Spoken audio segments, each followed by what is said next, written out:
Hello, welcome to White Birch Tarot. This reading is for Thursday and Friday, October 5th and 6th, pretty much, but it looks like it also has some foreshadowing of the stuff that's going to happen in the sky in about a week. So I didn't bring a quote because I have so much astrology to talk about, and I'm not going to talk about it at length because it's several days away, most of it. And there's a lot coming, people. There's a lot coming, and you may be feeling it already. But tonight or tomorrow, I'm doing this Wednesday night into early Thursday morning. But on the 5th, which is Thursday, at least here in the States, Mercury goes into Libra, which is an air sign ruled by Venus. And then 4 days after that, Venus goes into Virgo, which is ruled by Mercury. So they're going to be in each other's signs. And that kind of helps them. And so when Mercury goes into Libra, which is like tonight, tomorrow, it moves into an air sign. And Mercury in Libra is good because Libra is about, well, all air signs are about thinking. Libra is about balance and harmony and, justice, and it's the scales. And the only problem with Mercury in Libra, well, not the only problem, but my biggest one that I think is that it can be very indecisive, mental indecisive energy, because when anything is in Libra, it can always see both sides of an issue. And when you have a lot of Libra energy, if you can see both sides, it's kind of hard to pick one. It's always both and instead of either or. So if you have decisions to make, it's not great. And since Venus is moving into Virgo on the 9th, and Virgo's an earth sign, I think I would go with your heart over your head. I'm not saying not to listen to your thoughts, but I get this feeling that right now, with Mercury, which rules our thinking, going into a very indecisive sign, which weighs everything. Not that Librans can't think clearly, but they can be very indecisive.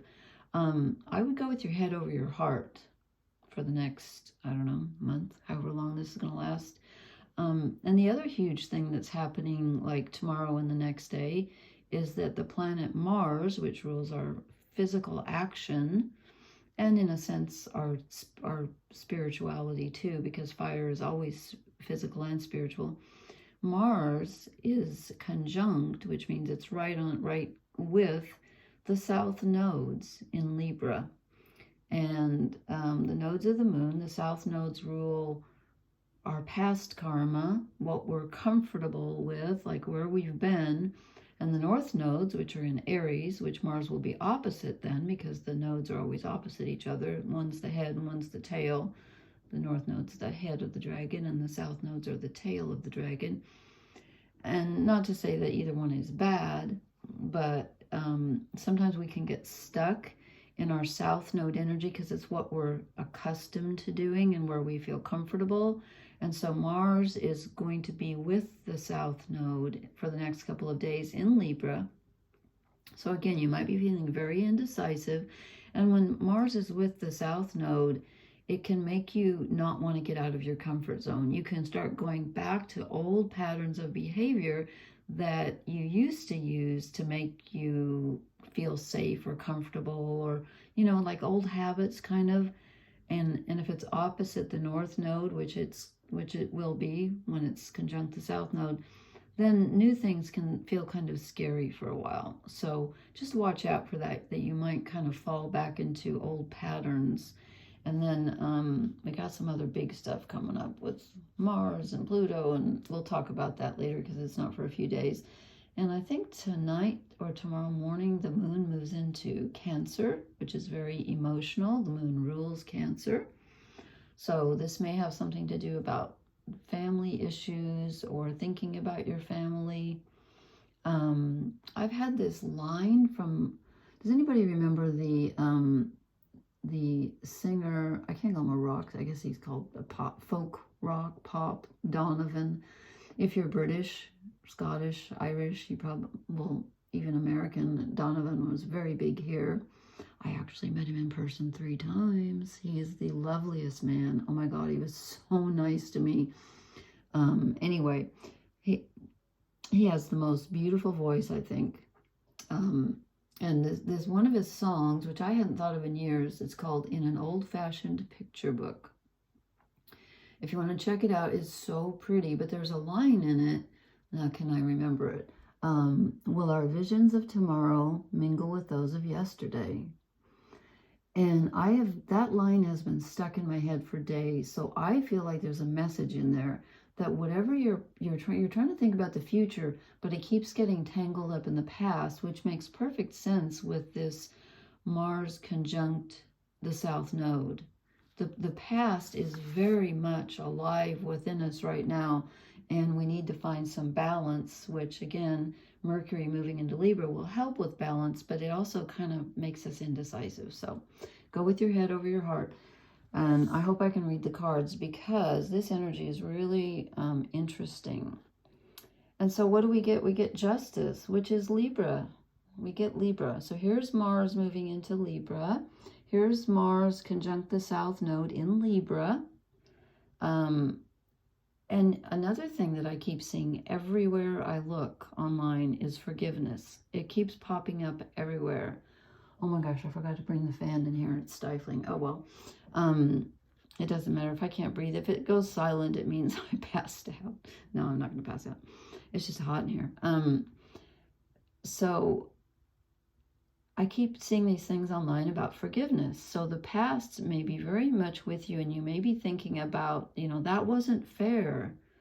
And you could be going clear back to your childhood. You're dealing with issues of justice right now and weighing things out. And that can be decision making too. But I feel like this is more about forgiveness and things being fair and not fair. And then I drew the universe, which in this deck, I guess, is the world. Why it's frozen, I have no idea, which kind of doesn't make sense, because the world is a transition card. It's about a brand new cycle starting, which means the old one is ending, which is interesting because that puts the past and the future together again. So there's something going on where the past and the future are influenced. The future is being influenced by our past, very much so. And then I drew the 10 of Cups. Or, I'm sorry, when I first saw this, I thought it was the 10. No, it's the 2. No, I'm kicking paper. Okay. I'm having a wacky night. This has been a strange day. My get up and go got up and went. Okay. The 2 of Cups. We drew this last time, I believe. And this time I feel like it is definitely not a romantic encounter. It could be thinking about a romantic encounter from the past, but what I really feel more is that it's the union of spirit and body, or the masculine and feminine, the creative and the what's the opposite of creative? Let's see, it's active and passive, creative, and why do I always forget the yin and yang?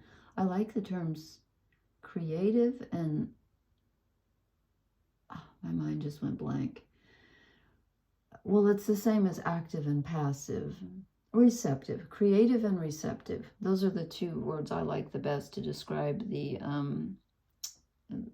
where's my mind at? The yin-yang symbol. Okay, so I think this is happening within us. And again, it could be remembering someone that you had a union with, but I don't think this is a current, like, don't get too excited. I don't think you're going to have I don't know, it could be romance, but I don't feel it. I feel like it's inside us, and it's the union within us of the past and the future, and the yin and the yang. And then I drew the 8 of Swords, which again, I think we got this either last time, or maybe I drew this for myself last night. I'm not sure. I rarely do readings for myself, but I did. Anyway. This is being stuck, feeling paralyzed, not knowing which way to go. This is a perfect card for Mercury moving into Libra. Talk about indecision. This is like Swords rule thinking, and this is just feeling absolutely, totally unsure of which way to go. And I think we are going to feel kind of uncomfortable for a few days, especially until when Venus moves into Virgo on the 9th, I really think that's going to help ground us. I think Venus being in an earth sign is really going to help balance out Mercury being in an air sign. I really think that's going to help. So right now, you might be a little bit confused about what to do. And then I draw the Death card, which I think is good because, as I said, with the nodes, you know, being in Aries and Libra, and we get the Two of Cups, and the universe being the ending of a cycle and the beginning of a new one. Here comes another message of let go of the old. Something that no longer serves you is going to be leaving. And that makes space for something new to come in. So this is a good thing. I know death doesn't sound good, but this is a good thing. We don't want to hold on to things that no longer serve us. And then at the end, instead of the Nine of Swords, which we've been having for ages, the worry card, we get the Nine of Wands, which is very similar because it's about feeling defensive. I mean, look at this guy. You know, he's clearly been beaten up, and now he's feeling like he has to protect himself. So there may be something that happened in the past that's making you feel rather apprehensive, like, I don't know, I don't trust things right now, and I don't feel like, you know, I just don't trust. Not a great card for trusting what's going on right now. You're feeling very defensive, and that's okay. That's okay. And if you do fall back into some old habit patterns, don't worry. I don't think it's going to last that long. I think that we will be moving on in a few days. So, you know, don't get too hung up on that. I'm going to draw. Probably shouldn't pick up the fairy cards when I had something interesting happen when I was at the grocery store tonight. I went after dark because I accidentally fell asleep on the couch and didn't get out as early as I wanted to, but I had some homeless people, at least they claimed they were homeless, ask for money, and I gave them probably more money than I should have because I just reached in my purse, and I like to help people. And then after I gave them the money, I went in the store and shopped, and I had a feeling, I thought, they're going to be waiting for me when I come back out to the car. And they were, and they wanted more money, and I didn't give it to them. Then they wanted a ride somewhere. And I'm like, it was a man and a woman, and I'm like, no, I'm sorry, but I'm not going to I don't know why I'm bringing this up. I don't even know why I'm bringing this up. It seemed pertinent. Maybe it's because of the defensiveness, but just don't let people take advantage of you right now. Ooh, okay. We get the Gift. This is a great card. In fact, let me read from the book because they put it so much better than I can. I've still got terrible allergies. This is the right book. Yeah, I got the right book. I don't know what's wrong with me today. Okay. This is Wisdom, Gracious Acceptance, and Recognition. Okay, so it says, we think of fairy gifts as perhaps not being what they seem. The 3 wishes you were given are a trick and a burden. The charming prince becomes a demon lover. Sometimes, however, a gift of fairy is a true gift, given freely and with good intent. And what will this gift be? What it will most likely be is wisdom. Looking, listening, and being aware of the energies that surround you prepare you for the gift of wisdom. Okay, so what this person, and they always say this person is holding out an egg. I do not see the egg. It's a woman with a mask on. I don't see her holding an egg, but it claims that she is, okay? So we're going to have to take that on faith, I guess. It says, an egg contains all of the wisdom you have acquired through your travels in fairy. This is a serious gift. If you are willing to acknowledge the journey you have taken and the lessons you have learned, then accept her gift, freely given and richly deserved. Okay, I'm going to draw one oracle card just to get a different viewpoint, because that's kind of a, well, this one just popped out here. Okay. We need this, I think. I think we're going to need this in the next few days. Blessed. You know, we've had some blessing cards lately, quite a few of them. So there is some really protective energy going around. And I think we need that right now. So, You may be feeling very defensive, as I said, and things might be changing, and the past might be kind of intruding on your plans for the future.